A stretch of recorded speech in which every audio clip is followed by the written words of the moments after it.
Don't get me wrong, I love the ladies. I mean, they rev my engine, but they don't belong in the newsroom. It is Anchorman, not Anchor Lady. What do you want from me? I'm not America's sweetheart. Goodness sake, kid. Keep your voice down. Your father's listening to the radio. I'm not America's sweetheart. This is the Annie Frey Show. Welcome back to the Annie Frey Show. So glad to have you here in studio with us. We've got a great guest who's in here with us, but is also going to be at the St. Louis Funny Bone tonight, the streets of St. Charles. We've also got in here Eric Russler, who's going to be at the show tonight and tomorrow. Eric. Yeah, both nights. All right, and David Koechner. You know him from Anchorman, from Office Space. Not Office Space, The Office. I've been watching a lot of your stuff on YouTube. You ever Google yourself? No. Do I Google myself? Yeah. Do you look through and see if you Google your name, what comes up? No, I have not. It's incredible the legacy that you have, the amount of places and things that you've been able to do. Of course, people know you from Anchorman and The Office, but you've done a lot of things, and stand-up, of course, being one of them that you're doing right now. Do you have a favorite place to perform? You mean a venue? No, just stand up on a stage, live audience, just in front of people. I mean, here's the thing about stand up: it's an immediate venue where you know it's working right away or not, right? Otherwise, you just got to reflect on all of your stage training and all the years you put in that will inform you whether you're in line with the character or whatever else. So you have by now I have a pretty fair understanding of what's going to work or what not, or if I'm going too far right or left, with the thing, or if I'm out of truthfulness with the character, let's say. But you know, I'm actually from Missouri. I do. Okay, I know you're from Missouri. I know you went to Chicago from there. I was going to tell you, and I don't know how you're going to take this. I'll take it how you send it. Well, I'll take it however you give it back. Okay. I had you pegged as Midwestern. I am, yeah. And I looked it up, and here's the thing: when I peg somebody as Midwestern and I'm wrong, they're usually Canadian. Now, why did you think that guy's from the Midwest? What made you think that? Well, I think it's an interesting.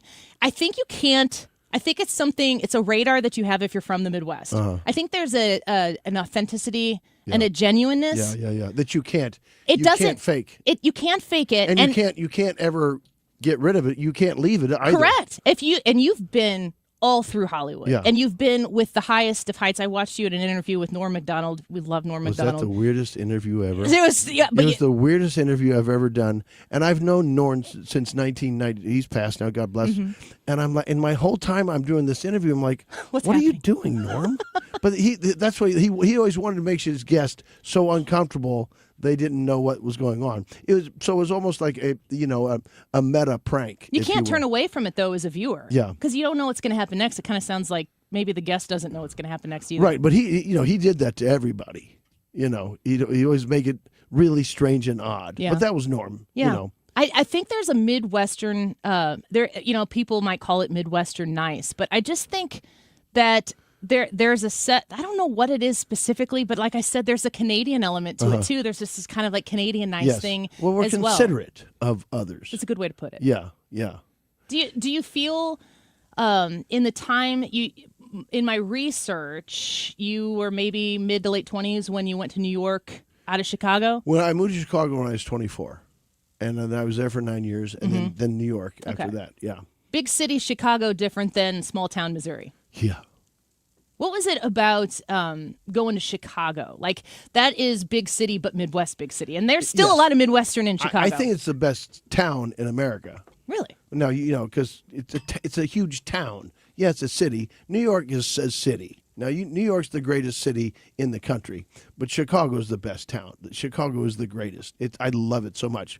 And then my 3 sisters live in Kansas City, and I do a big charity there, so I should be saying Kansas City's the best. Yeah. But Kansas City is a smaller version of Chicago. So when I'm bragging about Chicago, I'm also saying Kansas City is the best. Now I'm being Midwest and codependent. Yeah, and trying to make sure that everybody feels seen. Yeah. Everybody feel good? You're hosting everybody in the room. That's good. Here's the thing. A buddy of mine is from New York or near there. He grew up, and he said Midwesterners always narrate what they're going to do. Oh, that's so true. It's so true. All right, there's the elevator. Let's get on the elevator. Okay. All right, I'm gonna go and push the button. Or like, I'm going to go to the bathroom. I'll be right back. Who cares? Just go. Like we don't want to abandon anybody. I think maybe that's what it is. Does it feel like if you're do you feel like a fish out of water when you're in the big, the coasts? When I wake up. Fish out of water? Yeah. That's kind of the element though of being a comedian. That was something else I wanted to ask you about, being in a small Missouri town, knowing that you wanted to get into a bigger city and understanding somewhere along the line, I am funny. I make people laugh. Right. Is that innate? Did you discover it? I noticed I had a proclivity for that very early on, and then it brought me joy. Mm-hmm. And if you can make someone laugh, then hopefully you're lightening their day. And so, in a way, it's your vocation, right? That's what I'm called to do. So I'm glad I got that call and not the priesthood. Yeah. I don't think I'd have been a very good one. No. Well, they're not all good. Not all comedians are good either. I think that your success has been pretty incredible to watch. Anchorman, the Anchorman, not Anchor Lady. Right. We've used that as part of our It's intro. Anchor Man, not Anchor Lady, and that's a scientific fact. What a pleasure it is to have that. Do you get, do people, I always want to know, what's the most annoying thing people request of you on the street? Nothing. Do you ever get annoyed by that? No. Well, when they think I'm Rob Corddry. Oh. Here's the thing.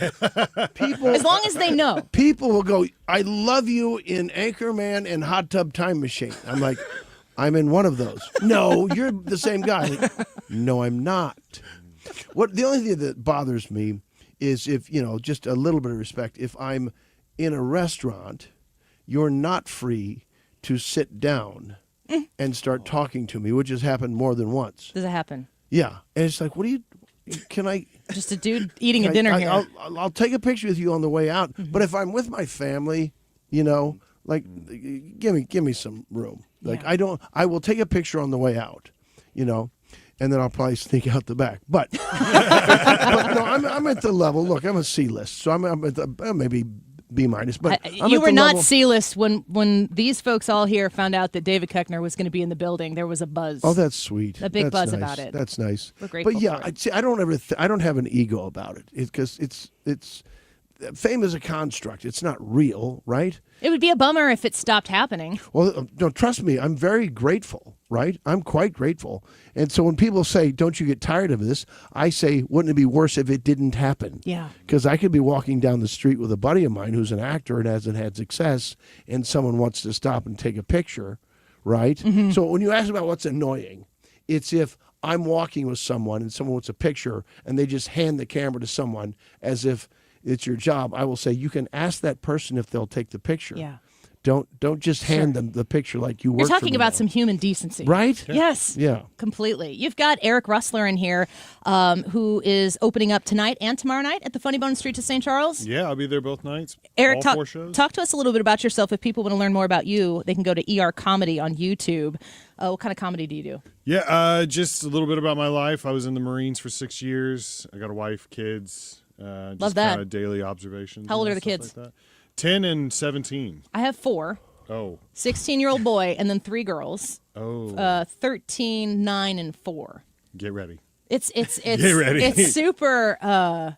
It just consumes everything, right? Boys are super hard the first 10 years. Girls are super hard the second 10 years. And David, you have kids. I have 5. Wow. And plus me, which makes 6. 6 kids, including. I'll tell you what, last night after the show, I went home, FaceTimed each one of them, and each one of them actually picked up the phone. What a blessing. That's yes. And so I did cry after it because I was just like, I had a 5-minute FaceTime conversation with each one of my kids, which just gave me such great joy. What's the age range of your kids now? Charlie is 26, Margot is 24, Sergeant and Audrey are 19, almost 20, and Eve is 15. My oldest is a Charlie. Yeah. Yeah. It's a good name. Family solid. name. Charlie. It's My dad's a Charles and he's a Chuck, and I told people we're naming him Charles, we're calling him Charlie, and some coach someday will start calling him Chuck. You can call him Chuck then. Yeah. He's got to earn the You Chuck. got to part earn of it, Chuck. Yeah. Right? You can't be given Chuck. You Yeah. gotta, What do you? By the way, Eve was last night. Eve had to cut the call short. Dad, I'm writing my speech. My speech for what? She's running for student council secretary. Good for her. I know, right? What do you have to do as a student council secretary? How do you win that vote? Here's what's funny. So then I talked to Margot later, and she said Eve called me and said, because she went to the same high school that her older sister did. She goes, "What's the secretary?" She goes, "Look it up on chat." I don't, What am I doing? There's here? no real job, but I think Eve. I didn't ask her this, but I think she's preparing for her run for student council president by the time she's a junior. Get a little experience under her belt. She did speech and debate this year. Mm-hmm. Do you remember that day about 2 months ago we had the national walkout? Yes. Mm-hmm. So I got an email. I got an email from the school that we had in fourth period, the students as a protest walked out. They got as far as the gate, and of course we didn't let them leave, and then they came out to Catholic high school. So then they said we listened to their concerns, and then we said a prayer, and they all went back to class. And Eve said, "Dad, you hear what happened today?" I said, "Yeah, I saw the email." She goes, "I started it." Now there's a girl who's going places. Yeah, I was a poli-sci major. Mm-hmm. I know. I saw that. How do you get from maybe it's all comedy, maybe it's all politics. They're kind of. It's a stage, I think. I think that's why. But also, I thought I was going to help people. Then by the time I'm in the third year of my studies for poli-sci, I'm like, this isn't about helping people. Yeah. It's about managing people in the way that they can be manipulated, right? And turned into whatever, things they want us to be. That's very different than what's real. And it's an awful thing, politics, I think, I've been saying for a while that I thought that I believe politics to be downstream from culture. Mm-hmm. But I feel like the greatest culture warriors that we have, you said your daughters go to a Catholic school, but I feel like the greatest warriors we have in culture are clergy, pastors, priests, whatever. I'm a Lutheran myself, but comedians. These are people who are supposed to stand up in front of people and say things that they think are true that people need to hear or maybe didn't know that they want to hear. And comedians do that they're the ones who have to be pretty brave and bold when they take the stage. Well, I guess. I mean, it's you want to be there. I mean, it's your dream to be there, right? So you have a responsibility to entertain. That's for sure. But I that's all I think about it. It's entertainment, and that's what my joy is. And luckily, I happen to be good at it. So that's, to me, I'm able to fulfill the greatest joy of my life is to be able to stand up on stage. Yeah. And you're great at it, and you've blessed a lot of people. Are we recording this? Because I got to get that sound clip. Yes. Yeah. We're on YouTube. We're on the radio, podcasts, and everything. Can you guys stick around for just maybe 10 more minutes or so? Please. Yeah. Okay. Well, let's take a quick break here. You're listening to In Studio with us, David Koechner. You already know who he is. You can follow him, and I encourage you to do so on Instagram, TikTok, and Facebook. We've also got Eric Russler, who's going to be with David Koechner tonight at the streets of St. Charles, Funny Bone. Go get a great dinner on the streets of St. Charles, and then go laugh your head off at funny people entertaining you and bringing you joy tonight. Get your tickets before they're gone. I'll check and see if we're sold out yet. I encourage you to hurry and get them before we're done here. If you want to go, if you want to show up tonight and tomorrow at the streets of St. Charles, you can follow Eric Russler on YouTube, ER Comedy. David Koechner and Eric Russler back here with us. When we come back, don't go away. Pleasure right now to have in studio with us David Koechner, and we've got Eric Russler in here. Both of them going to be at the Streets of St. Charles Comedy Club, Funny Bone, tonight. Your tickets, you need to grab them fast. They are going very quickly, so pack that room. And I'm going to tell you what, 4 kids. I'm doing multiple baseball games and track meets and volleyball games in any given day with the kids.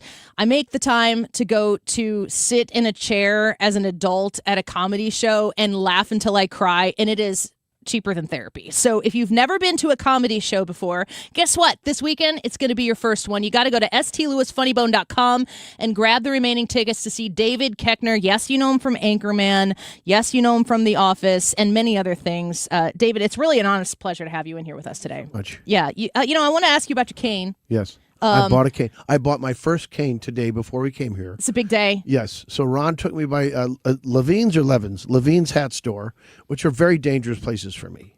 You're a hat guy. Yes. He looks good on you. So I go in there and I told the lady, I said, stop me at 5. Well, I bought 7.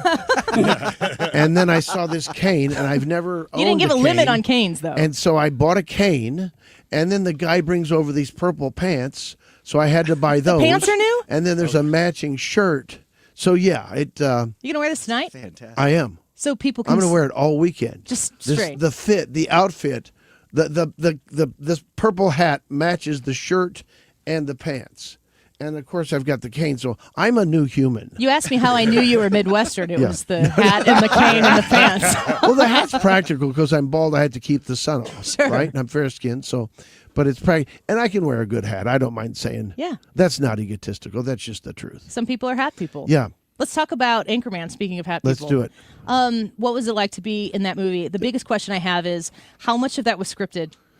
Well, here's the thing. It was the funniest script I'd ever read. I've known Adam McKay since 1990 because we were at Second City together. Mm-hmm. And then Will Ferrell and I got hired at SNL the same day. So I know, and Steve Carell was at Second City when I was there, so I'd known him since '89. Of course, I'd met Paul on the set.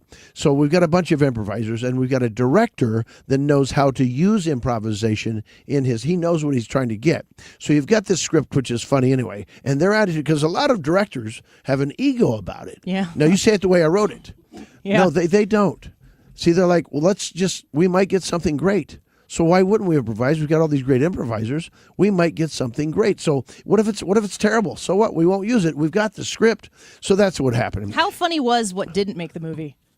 There's extras. There's scenes. Here's the one that's great that hurt me. It didn't make the first one.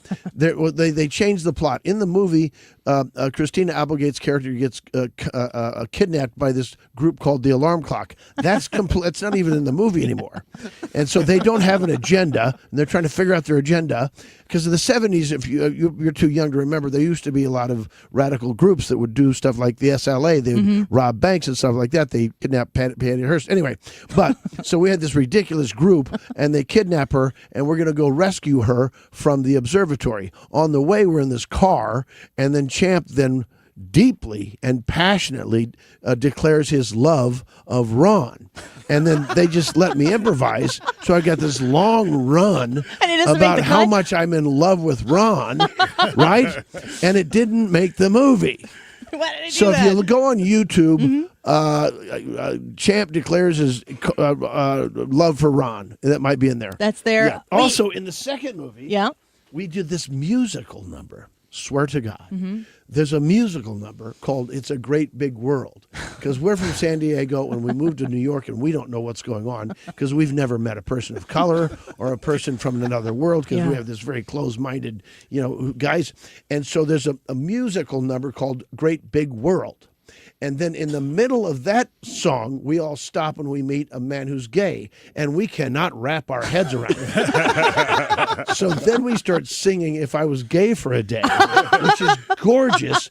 And I thought, this is my favorite part of the movie, and it doesn't make the movie. So look up. Is that on YouTube? On YouTube, yes. Great Big World and Gay for a Day. And my hope was that at some point, some person out there that's homophobic is singing to himself in his car, if I was gay for a day, there's nothing I wouldn't say, gay. And so I thought, well, this is going to be... infiltrating. And it didn't make the movie. I couldn't believe it. It was my favorite part of the movie. You're listening So you got to look that one up. Yeah, we'll check that out. But there's several versions of Anchorman. Wake Up Ron Burgundy is the first movie that is available. It might be online too. But that was the way it was written. We did reshoots about 3 months later when things weren't working, so they had to adjust the plot and make it a little more streamlined. When you guys are improvising, how does that work? Do you spitball like, hey, I have an idea. What if this, that, and the other thing? Or is it roll the cameras and then things just start happening? Yes, it becomes organic. Once we knew, because we rehearsed for a week before we started shooting, and we started improvising in rehearsal. And plus, we'd all been doing it for years. And Adam's the smartest guy I've ever met in my life, Adam McKay. He's just got a white-hot brain. I used to say his brain has its own gravitational pull. He's amazing. So what he would do is he'd have a microphone. So we're, 30 feet from the monitors where the director's sitting and watching the scene. So he'd have a microphone and we'd have a speaker close to the set. So he would say he might give us an area that he wants us to improvise in. I'll give you an example. So we'd come up with alts beforehand. I might be thinking of things like that. So there's that point of I'll take your mom Dorothy Mantooth out for a nice seafood dinner. That thing that originally was I will tie your mother to a chair and drive golf balls at her, that's pretty cruel. So Steve and I are There's sitting some in our opportunity there. Yeah, we're sitting in our trailer together, and I said something like, I'm going to take your mother out for a nice dinner and never call her again, because to me, that's the existential angst of like, if you have a nice dinner and the person never calls again, won't you be just tortured for the rest of your life? So that's even more cruel. And I said a nice steak dinner. Now, Steve's from Boston, so he said a nice seafood dinner, which is something I never would have come up with, but it's much richer, right? So that, like, things like that are improvised. There's another one where we were sitting around the table, and we'd all gone out to a party the night before in the movie, and Champ says, you know what, last night, I think I ate a squirrel, and gosh darn it, if I didn't wake up this morning, and right there, it came out of me in the toilet. And then later in that scene, Steve, of course, being a great listener and an improviser, as Brick, he goes, I ate a chocolate squirrel. So, I mean, that's called a callback, but, you're listening, and so you just keep pulling it all together. Yeah. I was amazed when he did that. Like, Carell, it might be the best improviser I've ever worked with. I've never seen him in an improv scene on stage that doesn't work, because he's so good. He will make it work. That's incredible. He's incredible, yeah. Yeah, that cast on pretty good. I mean, like, yep. For anybody to look at that cast to be like, we're going to box you into this would be malfeasance. Ryan, my co-host here, he's going to ask you a question. Ron. Well, just wondering, some of these guys can just drive projects on their own. Yeah. Is there an appetite for you guys to work together, even if it's not Anchorman? I wish I would. It is a good ensemble, and Yeah. we do have great chemistry, and I would love that. If you could make a call to someone. I will. Thank you so much. I will. So, from watching all these comedy podcasts and stuff that have cropped out, it's very popular now. It seems like the comedy world, everybody kind of knows each other, but then it's a little bit like high school, maybe, where there's cliques. Am I judging that right? Yeah, you're right, and I don't participate in that stuff. That's just ridiculous. Go do your thing. Be good. Be good and be a good human. Yeah. Right? What else do you need it? The Stoics say what? Comparison is the thief of joy. So why compare? The other thing they say is never be heard complaining to yourself or others, right? Now, there's another one. There's another one, which is you have 2 ears and 1 mouth for a reason, right? Now, that's the one that I struggle with the most. But you're aware of it. Well, am I? You just said it. Self-awareness is good. Well, you've been listening to David Koechner, Eric Russler in here. They're going to be at the streets of St. Charles tonight at the St. Louis Funny Bone. This is a must-get ticket. If there are still tickets available, run stlouisfunnybone.com and secure those tickets. And first of all, you're going to get to see the purple suit. Yes. Which I'm seeing, It's not a whole suit. 75% of it. Yeah, and I will bring my cane on stage. Okay. Yes. And how tall are you? No, how tall are you? Yeah. In heels? Sure. 6'2". 6'2"? And I'm always wearing heels, boots. So then 6'2". Yeah. And this guy goes 6'5". Yeah. You said you served in the Marines? I did, yeah. You are a Marine. Once a Marine, always a Marine. Thank you for your service. So thank you. what you're going to see tonight is 13 feet of comedy. Yeah. That's big. That is a big show. And people. about 1,200 pounds. We weigh 600 each. So Totally worth it's the price of admission. If comedy's based on height and weight, good Lord, we got some tonnage. Pound for pound, the best ticket. Yeah, try to beat that here in St. Louis. Last question before we let you go. Is it different to tour in the Midwest versus other places? Do you change anything when you come to a place like this? I'm going to have family and friends in the audience. Yeah? Now, I never get nervous. I really don't, because there's no upside in it. Anxiety doesn't give you anything good. Because we're past caveman, it can cue you that there's something bad about to happen. But if you have family or friends in the audience, there's part of you goes, don't fail, make it your best, So then you just put it out of your head and just go do your job. Yeah. Yeah. Does your family think you're funny? Yes. Yeah, I mean, yes, but they know. And, but they don't, Do your kids think you're funny? Yeah, but, it's more annoying, right? I mean, for dad to be as successful as David Koechner, dad, that's got to have I bet you they brag like crazy. They don't trade on it. They don't at all. I bet they're proud of you. They just, because my daughter goes to Colorado, and her friends didn't find out that I'm Todd Packer until 2 weeks before the school is ending. Because she, but then they just lost their minds, right? So, Yeah. but they don't trade on it, which is good. Yeah. Yeah. But I bet there's an immense amount of pride, and I bet they keep you honest when they're around you. Right. I will say my daughter Eve, who's running for class secretary. Vote for Eve. Vote for Eve Koechner. About 2 weeks ago, you know what Cameo is, right? That's when you Mm-hmm. So she wanted to me to do one for her buddy. Who was going through a breakup with a girlfriend or something like that. So and he was anyway. So of course I did that when I just gave her half price and Family discount. no. But if she'll talk to me, it's the best part of my day because she's 15. Yeah. And you don't want to talk to. Anytime I get on the phone with Eve, Dad, I'm in the middle of something. Sure. Which basically means this is gonna be a short phone call. I'm in the middle of my teenage years, Dad. Yeah. But here's the problem. I always am trying to figure things out or teach somebody something. And I remember one day teaching my daughter Audrey when I was driving her to school the different types of fauna and the difference between a conifer and a pine tree, right? Yeah. And she still every remembers child it. wants to she learn. still remembers it to this day. It was annoying as heck at the time. But she remembered. Broadleaf, conifers, all this other, but she still does remember. And it's because it's time spent with Dad. Yeah. I think that's special. Yeah. But also just saying, do you know which ways northeast, northwest, east, and north, south, east, and west, right? I said, well, if you face the sun in the morning, you're facing east, right? Then your right shoulder is south, and your left shoulder is north, and your bottom is west, right? That's the easiest thing to do. But you have to know the bare minimum is directions. Yeah. And then, of course, we've got mountains in California. We're growing up in Missouri. There's no mountains. There's no mountains. So I know Bluffs. I know all the mountain ranges. Yeah. And so I would punish them. I didn't. I thought it was fun.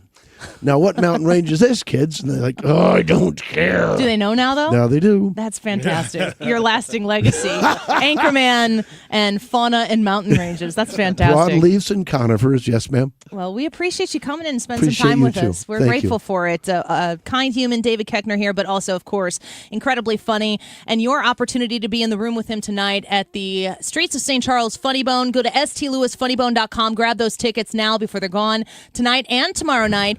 And you'll also be able to to watch Eric Russler do his set. I want you to go to Instagram, TikTok, and YouTube, ER Comedy, to follow Eric Russler and get to know him. Like we said, he said, a Marine. We're grateful for your service. A dad. I can't wait to check out some of your comedy there because I'm sure I'll relate to a lot of it.